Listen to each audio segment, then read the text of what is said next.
Este programa é livre para todos os públicos. Pelo sinal da Santa Cruz, livrai-nos Deus, nosso Senhor, dos nossos inimigos, em nome do Pai, do Filho e do Espírito Santo. Amém. Amém. Rogai por nós, Santa Mãe de Deus, Para que sejamos dignos das promessas de Cristo. Amém. ouvindo o testemunho, eu digo, que diferença quando nós enfrentamos as situações pela oração. São as situações normais da vida, com as dificuldades que atingem a todas as pessoas. Mas a oração muda tudo, meus queridos. Eu sei que algumas pessoas ainda julgam dizendo assim, mas é como se as pessoas que estivessem com Deus, ou que fossem cristãs ou católicas, fossem beneficiadas, fossem privilegiadas, como se houvesse uma discriminação. Não, é só rezar, é só se achegar a Deus, porque Jesus abre os seus braços misericordiosos a todos que estão cansados, feridos, machucados, esmagados debaixo do peso da vida. O Senhor Jesus diz: vinde a mim, e eu vos darei o alívio, eu vos darei o descanso. O que é o descanso, o alívio para uma pessoa que está enferma, doente, senão a cura? O que é o alívio para a pessoa que está oprimida pelo erro, pelo pecado, senão o perdão? O que é o alívio para a pessoa que está sob risco de morte, senão que ela seja salva da morte agora e, sobretudo, da morte futura, da morte eterna? E só Jesus pode dar certas graças, certos benefícios a nós, não é? Então, achegar-se a Deus de coração pela oração muda tudo. Quero colocar em oração aqueles que estão sofrendo, aqueles que estão doentes, aqueles que estão necessitados, inclusive, de socorro material, passando fome, precisando de remédio, sem dinheiro para comprar, aqueles que estão numa situação lastimável, de angústia, desespero, por causa das dívidas que se avolumaram. Mas quero também colocar em oração aquelas famílias que nesse momento estão recebendo a bênção de Deus, que é uma criança que está chegando, um bebezinho, que está nascendo, que está em vias de nascer. Que Deus abençoe. Quero louvar a Deus e colocar em oração todos aqueles que estão aniversariando nesse dia de hoje. De uma maneira especial, uma amiga querida, Alessandra, do Espírito Santo. Que Deus a abençoe e abençoe também nesse dia todos aqueles que celebram o dom da vida por ser seu aniversário. Mas independente de aniversário, louvado seja Deus que nos deu o sol que está lá fora, que nos deu a chance de respirar de novo. E vem a palavra de Deus ser fôlego para nossa alma. Escute o que diz o Senhor para nós, em Efésios capítulo 6, versículos do 1 ao 9. Diz assim: filhos, obedecei a vossos pais no Senhor, pois isto é de justiça. Honra teu pai e tua mãe. Este é o primeiro mandamento que vem acompanhado de uma promessa. Qual promessa? Honra teu pai e tua mãe, a fim de que sejas feliz e tenhas longa vida sobre a terra. E vós, pais, não provoqueis revolta nos vossos filhos. Antes, educai-os com uma pedagogia inspirada no Senhor. Escravos, obedecei aos vossos senhores deste mundo, como ao próprio Cristo, com temor e grande respeito, e de coração sincero. Não como quem serve somente sob o olhar de seu Senhor, buscando agradar a seres humanos, mas como escravos de Cristo, fazendo de coração a vontade de Deus. Servir de bom grado como se estivesseis servindo ao Senhor e não a simples homens, sabendo que cada um, seja escravo ou livre, receberá do Senhor a paga pelo bem que tiver feito. Cada um receberá do Senhor a paga pelo bem que tiver feito. E vós, senhores, fazei o mesmo para com os escravos. Deixai de lado as ameaças, sabendo que o Senhor, Senhor deles e vosso, está nos céus e não faz acepção de pessoas. Palavra do Senhor. Graças a Deus. Graças a Deus. Filhos, obedecei a vossos pais no Senhor. Então não é qualquer obediência. Não é uma obediência interesseira, não é uma obediência por medo, não é uma obediência por obrigação. É uma obediência de quem, amando a Deus, quer agradar a Deus, quer agradar ao Senhor. Porque na quaresma é tempo de a gente converter o coração, de a gente se voltar para os necessitados, para aqueles que precisam. Só que tem que começar dos mais próximos. Só que tem que começar dentro de casa. E nesta palavra o Senhor está nos mandando olhar para os nossos pais. Obedecei aos vossos pais no Senhor, por causa de Deus, inspirados por Deus. Não é? É claro que quando o filho se emancipa, cessa essa obediência. Mas o que vem em seguida se mantém. Honra o teu pai e a tua mãe. Porque depois que o filho sai de casa para viver a própria vida e ele se sustenta, ele está liberado da obediência, mas nunca está liberado do respeito, do amor, da reverência, da honra ao pai, da honra à mãe. E diz aí a palavra que obedecer os pais enquanto nós vivemos com eles dentro da própria casa é uma questão de justiça. E isso agrada a Deus e é levado em conta de justiça para a nossa vida. Veja, para você ver o que é essa justiça.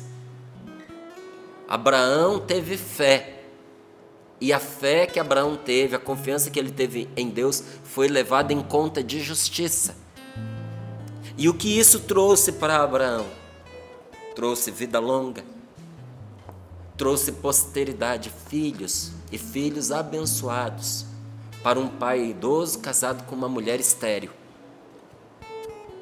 Deu a Abraão terras, um lugar para habitar neste mundo. E a presença do Senhor que jamais se afastou dele, porque foi justo aos olhos de Deus. Se você quer desfrutar também desta graça, o Senhor está lhe dizendo que é uma questão de justiça. Você obedecer aos seus pais, sobretudo você que vive com eles. Mas a todos nós há um mandamento acompanhado de uma promessa. Aliás, a palavra diz, é o primeiro mandamento acompanhado de uma promessa. Honra o teu pai e tua mãe. Para quê? Tem uma finalidade. Para que sejas feliz e tenhas longa vida sobre a terra. Qual é a promessa de Deus para quem honra o seu pai, para quem honra a sua mãe? Uma vida feliz e tenhas uma longa vida sobre a terra. Você quer ser feliz? Onde é que está a raiz desta felicidade? Começa dentro de casa, no seu amor, no seu respeito e na sua reverência a Deus, levando em consideração os seus pais. Isso vai trazer graça de Deus para você. Vai trazer bênção de Deus para a sua vida. vai trazer felicidade para você, independente do quanto você tenha se alegrado ou sofrido nas mãos dos seus pais. Porque tem muita gente que padeceu na mão dos pais. Porque às vezes o pai era ausente e a mãe era enferma. Muita gente sofreu na mão de pai e de mãe doente mentalmente e doente psicologicamente. A pessoa era enferma e ninguém sabia. Precisava de tratamento. Quantas pessoas conviveram em casa com gente que tinha alteração de humor? De dia estava de um jeito, de noite estava do outro. Mesma hora que estava sorrindo, estava agredindo. Quantos filhos viveram com pai, com mãe, bipolares e não sabiam, esquizofrênicos e não sabiam, depressivos e não sabiam. E olha, a doença de um é sofrimento para todo mundo, mas independente de você ter padecido nas mãos de um pai, de uma mãe, que de repente não foram presença para você, ou que foram a causa até de sofrimento por violência, por abuso, independente disso, por Deus, honra o teu pai e a tua mãe, porque isso vai ser um bem na tua vida. Por isso que a palavra de Deus nos diz para obedecer no Senhor, porque às vezes se você for obedecer na carne, por motivos meramente humanos, você não vai encontrar nenhum motivo para obedecer. Pelo contrário, você vai encontrar motivo para, desprezar, ser indiferente. Mas Deus que te ama e quer a sua salvação e sabe como abençoar você, está lhe dizendo: o caminho da sua felicidade passa por você honrar o pai e a mãe que você tem. Pague o preço e você não somente será feliz, mas terá uma longa vida sobre a terra. Mas o mesmo Deus que faz recomendação aos filhos, também tem uma recomendação para os pais: parem de provocar seus filhos. Parem de exasperar seus filhos. Pais, não irriteis os vossos filhos. Não provoqueis revolta nos vossos filhos. Porque do mesmo modo como nós irritamos, provocamos, levamos ao limite pessoas fora da nossa casa, pessoas dentro da nossa casa, nós podemos fazer isso com os nossos filhos também. E olha, tem muito jovem, muita moça, muita criança que carrega no coração uma ferida grande em relação aos pais. Por tudo que eu já falei: violência sexual, violência física, negligência, indiferença, desprezo, falta de amor. Às vezes a violência não é contra a criança, mas é contra a mãe na frente da criança. Gente, isso é coisa terrível.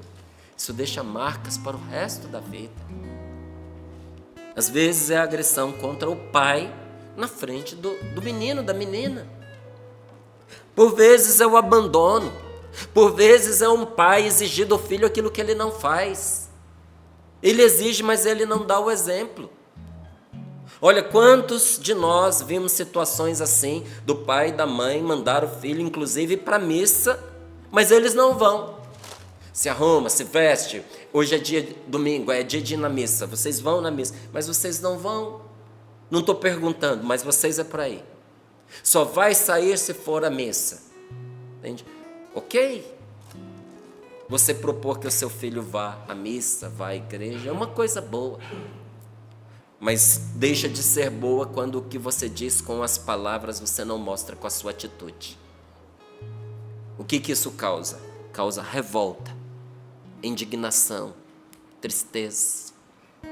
As mentiras causam revolta nos filhos. Então a palavra de Deus nos diz: não provoqueis revolta nos vossos filhos. Inclusive quando a gente erra a mão e é severo demais na educação dos nossos filhos. Esses dias eu conversava com uma família e essa família me dizia: estamos colhendo os frutos do exagero no cuidado religioso com os nossos filhos. porque a gente obrigava a fazer as coisas na marra.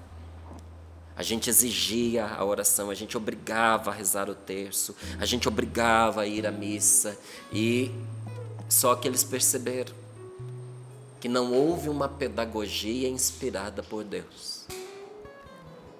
Aí um se firmou, o outro adoeceu mentalmente, a outra se afastou de tudo, não aceita mais correção, não aceita mais se aproximar das coisas de Deus. Por quê? Porque trazer os filhos ao encontro do que é de Deus é mal? Não. A maneira como a gente faz as coisas, gente. Não basta fazer o que é certo, é preciso fazer o que é certo do jeito certo.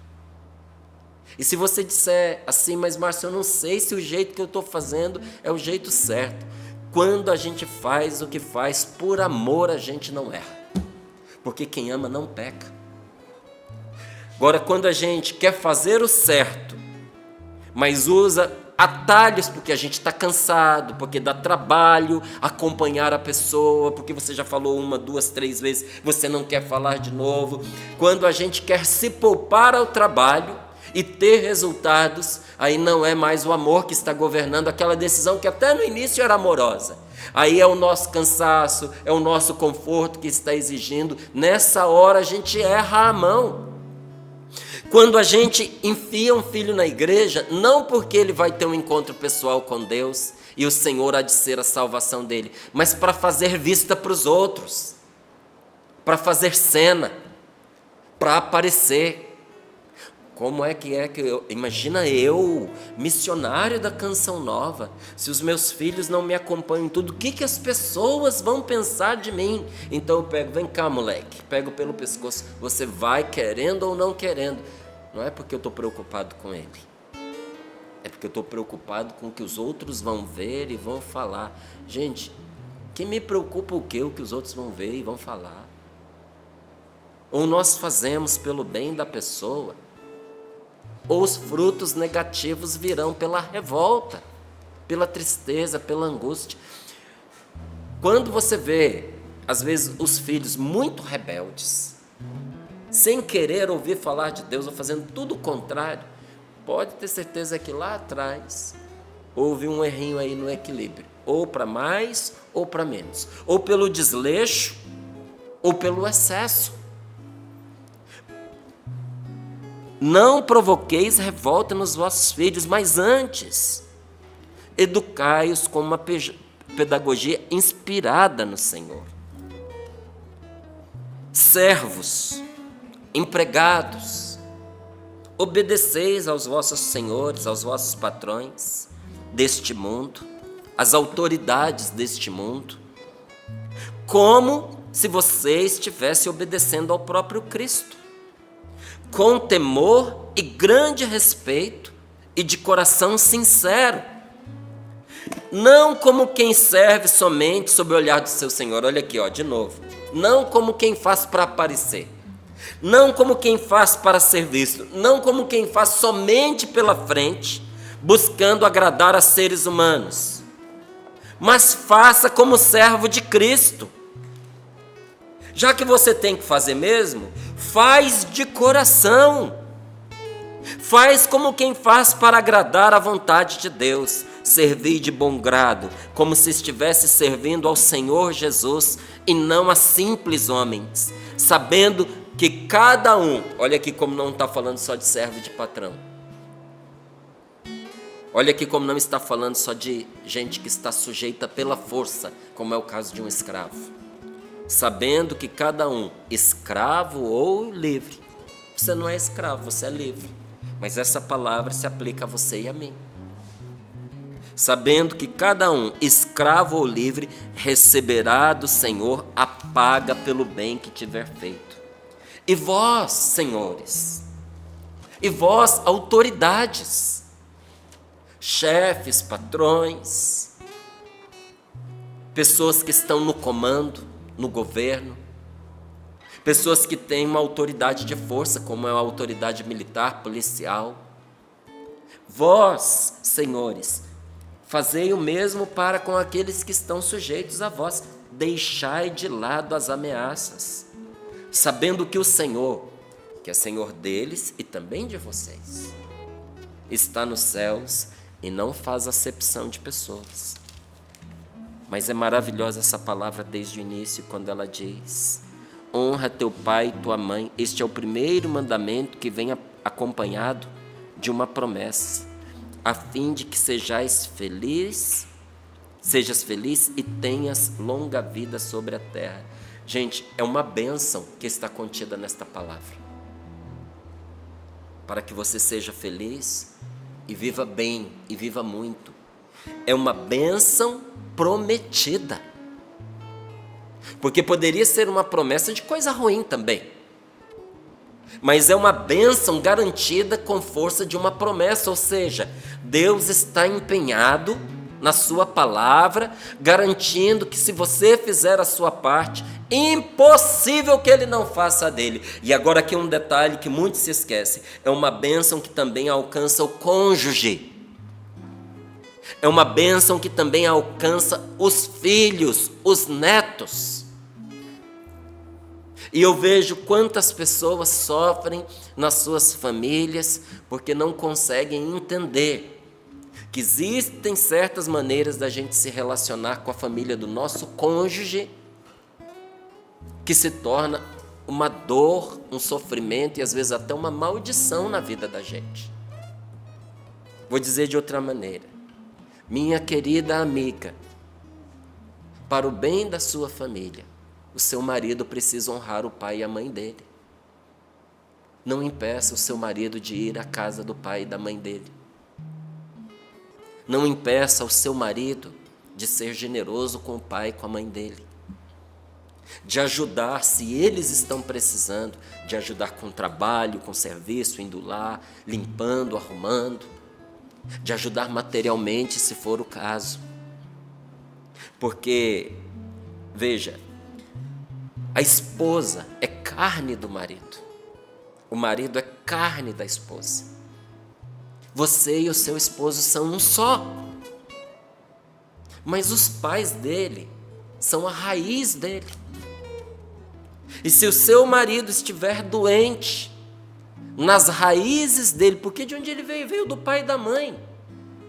Se ele estiver doente na raiz, ele vai adoecer e você vai adoecer junto, porque você é a mesma carne que ele. Não estou falando de doença física como uma praga, mas estou dizendo da tristeza, da angústia, da revolta. Tem casal que não está bem um com o outro e fica se perguntando: mas o que eu fiz para ele? O que eu fiz para ela? Para ele, para ela diretamente, às vezes você não fez, mas você o está mantendo triste quando você impede de ir ver os pais, quando cria desculpa para ele não ir. Porque olha, quando uma mulher dentro de casa, uma esposa não quer uma coisa, é muito difícil o homem dar conta de fazer. Você que é mulher sabe. Primeiro, porque cria dificuldade. Segundo, porque depois vem as chantagens emocionais. Terceiro, porque às vezes até concorda, mas na hora faz dar errado. Cria um monte de dificuldades para dissipar. Seduz. Ai, a gente podia tanto, olha, vai ser tão bom. Lembra que você queria isso? Ai, mas infelizmente, né, tá marcado pra gente ir lá nos seus pais. E se a gente trocasse? E você fosse numa outra época? E você fosse num outro momento, num outro dia? Aí a gente faz isso e vai, protelando. Na hora de sair, adoece. Ai, não estou passando bem, eu estou passando mal. Ou vai e chega lá, dá problema, cara feia, irritado. Isso é uma tristeza para o seu marido. Mas o que eu estou falando do marido, digo também da esposa. Isso é uma tristeza, porque foi de lá que esta pessoa veio. Existe amor neste relacionamento. Márcio, os pais do meu marido, os pais da minha esposa não o tratam como deveriam, não têm respeito por ele. Minha querida, meu querido, isso é um problema da família dele. É o jeito que eles aprenderam, infelizmente, a viver. Mas ele tem força para aguentar isso, ele tem anticorpos para isso, porque ele viveu dentro daquela casa, ele sabe como se defender disso. Mas não defenda o seu marido de amar os pais dele. de estar presente, de conviver com a família dele. Porque essa desonra do pai e da mãe, essa tristeza para o pai e para a mãe, respinga no seu casamento, respinga na educação de seus filhos. E olha, é triste dizer isso, mas aquilo que a gente semeia, a gente colhe. Infelizmente. Semeie o que você quer colher e não o que você não quer colher. Imagine você na situação da mãe dele. Seu filho querendo vir em casa e a esposa do seu filho não deixa. Seus netos querendo visitar você, mas a mãe dos seus netos não permite, porque não quer o convívio. Eu não sei te explicar por que isso acontece, mas é fato, a gente sabe que acontece.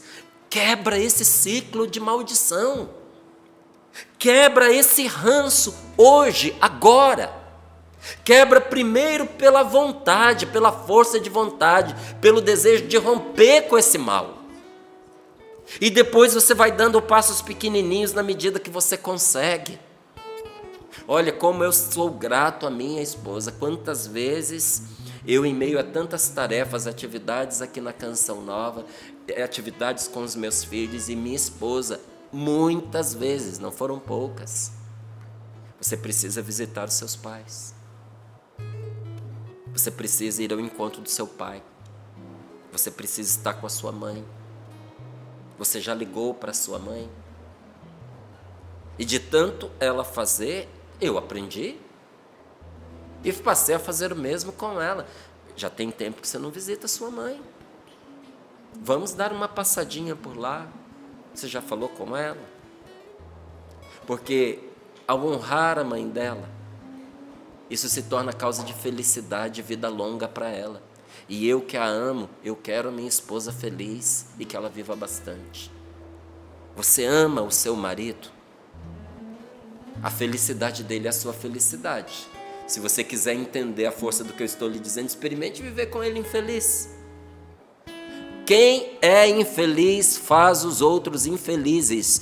Nunca pense que a infelicidade, a tristeza do seu marido, da sua esposa é um bem para você, porque não é. A infelicidade daquele que é uma só carne conosco é a nossa infelicidade. Faz esse homem feliz, faz essa mulher feliz. Márcio, mas me custa muito ir lá e conviver com a minha sogra, com o meu sogro, com o meu cunhado. Ótimo! Você está na quaresma, olha que penitência boa. É agora a hora da retomada. Você pode ter certeza que vai agradar muito mais a Deus do que você deixar de comer carne na quarta e na sexta-feira. Aí eu estou fazendo jejum, passei a rezar, estou rezando rosário, estou acordando de madrugada, estou rezando com a palavra, meu joelho está dando calo, não estou comendo, fiz penitência de refrigerante, fiz penitência de doce, fiz penitência de carne. Mas você não está indo visitar sua sogra? Não está servindo de nada. Troca. Volta a comer tudo. Mas vai visitar sua sogra. Vai com seu marido. E detalhe, vai de cara boa. Vai visitar sua sogra, meu irmão, de cara boa. Eu estou falando aqui mais para a mulher, porque na maioria das vezes a dificuldade é entre a mulher e a sogra. Porque quando é o genro, a sogra adota como filho. Não é? Não é assim? Ó? Gabriel já riu ali porque ele sabe que é. A sogra está assistindo lá e é assim mesmo. A sogra adota como filho, não é? Mas por isso que eu estou falando aqui mais para as mulheres, mas serve para todo mundo. É igual para o homem. Vai de cara boa, não vai com aquela cara amarrada de quem está dizendo assim, eu estou aqui para cumprir preceito, eu estou aqui porque tem que ser, eu estou aqui porque eu sou cristão, então eu estou aqui porque a gente está na quaresma, você é a minha penitência. Olha lá, aí não vale. O que Jesus fala para nós quando a gente for fazer uma penitência, for fazer um jejum? Lava o seu rosto, lava a cabeça e se perfuma.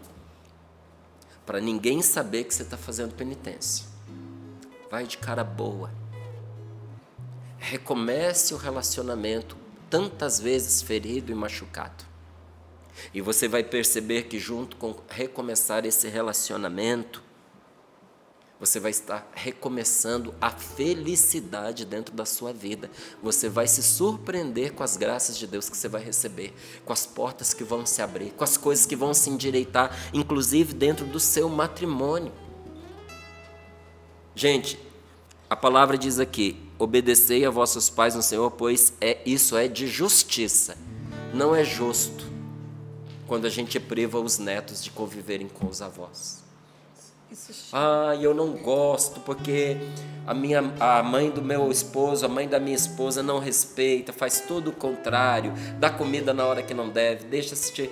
Meu filho, um dia você vai ser avô e vai ser avó, e você vai ver que a missão do avô e da avó é estragar. Por isso que você é pai e mãe.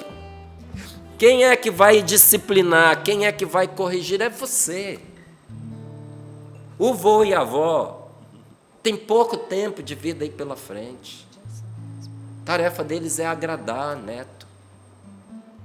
Você já viu que não tem coisa mais gostosa do que casa de vô e de vó? Porque lá você fica livre. Lá tem sempre uma comidinha gostosa. Às vezes não faz bem, mas não faz bem para o corpo, mas faz bem para a alma. Às vezes não é? doce, né? Às vezes é doce. Nossa, deu chocolate pro menino, agora ele não vai dormir à noite. Tá na casa do vô, tá na casa da... Deixa, eles ajudam a cuidar, não é? A hora que eles perceberem que o moleque fica igual uma pipoca dentro da panela, pulando para lá e para cá, eles mesmo, pro próprio bem deles, eles vão tirar. Mas não se estressa com isso, não. A vida é curta demais para a gente se tornar causa de sofrimento para o outro nessa matéria. Deixe os seus filhos conviver com a família do seu marido, com a família da sua esposa.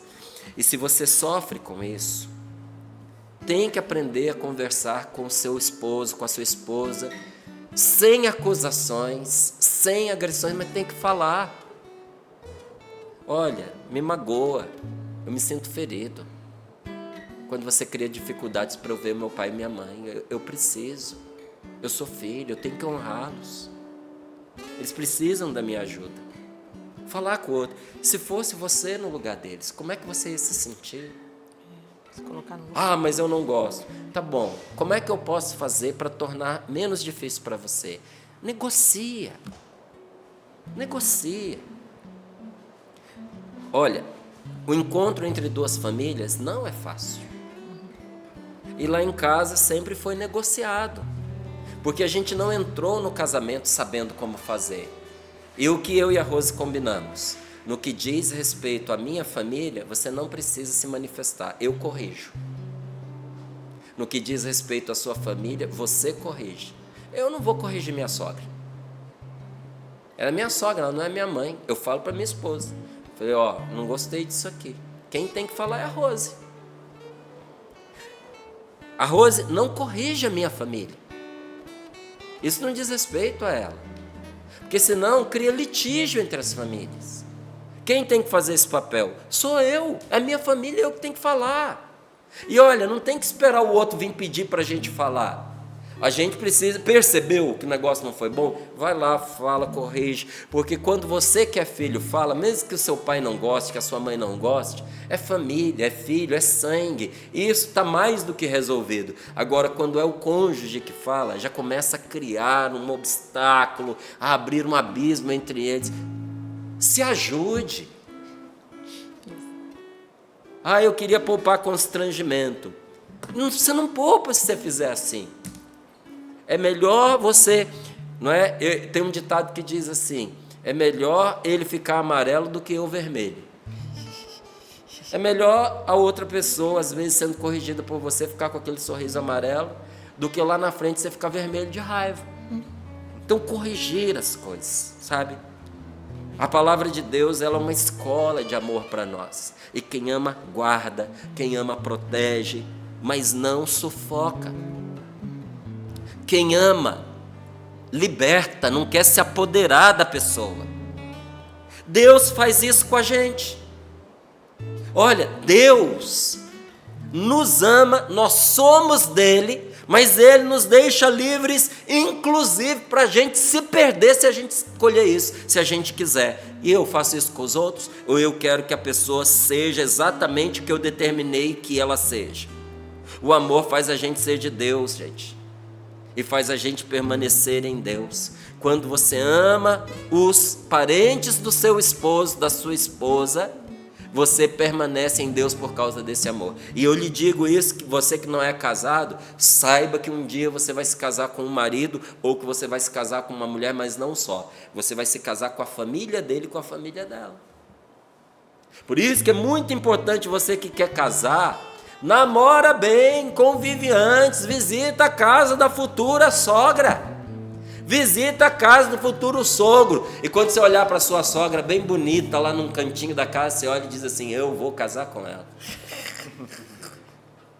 Eu vou casar com ele. E você vai poder medir as suas forças e perguntar assim: eu tenho condições de aguentar essa pessoa? Que se você não tiver, é melhor você escolher outro marido, melhor você escolher outra esposa, porque a família dele vai se tornar a sua, e a família dela vai se tornar a sua.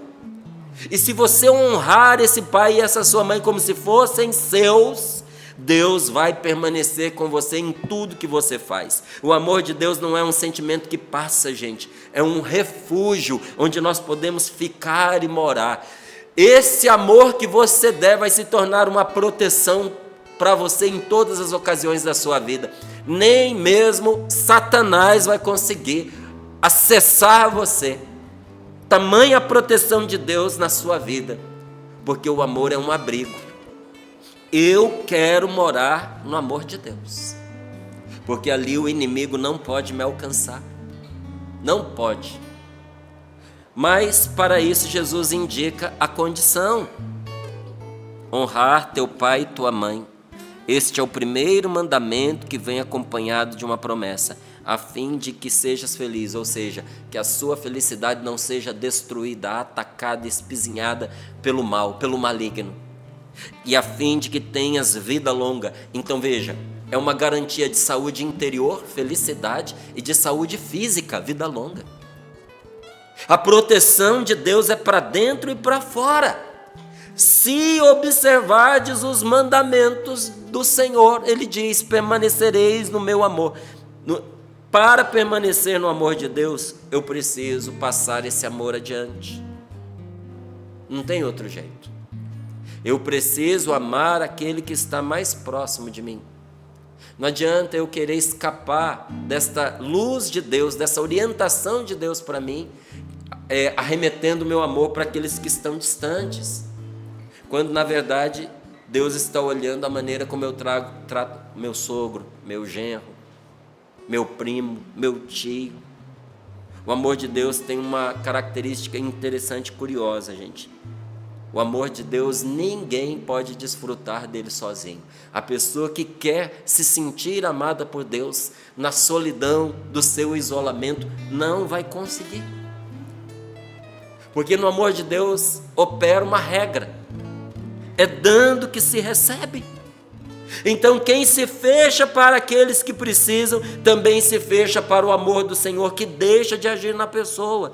O amor de Jesus precisa ser para nós o espelho no qual nós olhamos para a gente fazer igual. Precisa ser o retrato que nós queremos seguir. Precisa ser o modelo a ser adotado. O amor de Jesus não quer se apoderar, como muitas vezes o nosso amor faz. Porque a gente tem um amor ciumento, um amor de posse, um amor que não liberta, um amor que mata. Vou contar aqui uma coisa e aí a gente vai rezar. Quando eu morava em Brasília, passavam uns carros na rua trocando garrafa de cerveja, garrafa de barecola, não é? Garrafa daqueles refrigerantes que vinha engarrafado igualzinho de cerveja. Tinha um monte, várias marcas deles lá. E eles trocavam 4 garrafas em troco de um pintinho, filhotinho da galinha. E eram uns pintinhos lindos, amarelinho, rajadinho, tá? Nossa, a gente juntava aquelas garrafas porque a gente queria ter um bichinho daquele. E quando a mãe da gente vinha, a casa já era um galinheiro. E as garrafas que eram lixo, a gente corria, trocava, voltava com os pintinhos para casa. Para nossa alegria e desespero dos nossos pais. Né? Porque aquele bicho dentro de casa faz cocô em tudo enquanto é canto, não tem jeito, e cresce. Não fica pintinho, cresce. E um sobreviveu, porque os outros morreram. Né? Criança cuidando, imagina. Que será? E a gente tinha ali um carinho por aquele pintinho que virou um franguinho, a gente chamava de cuti. A gente tinha um carinho por aquele cuti. E carregava aquele frango debaixo do braço, e jogava o frango para cima, e agarrava o frango. O frango não tinha oportunidade de estar no chão, porque ele saía de uma mão para outra, e assim foi. Até que um dia estava muito frio. E eu fiquei de cobrir o cuti. Então peguei ele, embolei ele todinho, um monte de roupa suja, para ele dormir quentinho, porque ele não, toda hora ele estava andando pela casa e incomodava a gente dormir. Como o cuti escapasse, eu resolvi melhorar o pacote. E no final dei um laço. Nossa. Foi a última noite do cuti. Era tanto amor que matou o bicho, sufocado. Bem que eu notei que ele parou de piar. Coitado. Gente, tem amor que sufoca. Às vezes a pessoa está fugindo de você porque você está a ponto de matar o cuti. Sabe? Você já deu o laço. Se você sufocar as pessoas, elas vão fugir de você. Quem ama sabe libertar. E olha, libertar para conviver com a família é algo que a gente nem precisava falar. Você não concorda? Pede a Deus a força. Toma a decisão de retomar isso agora. Vai ser um bem para você.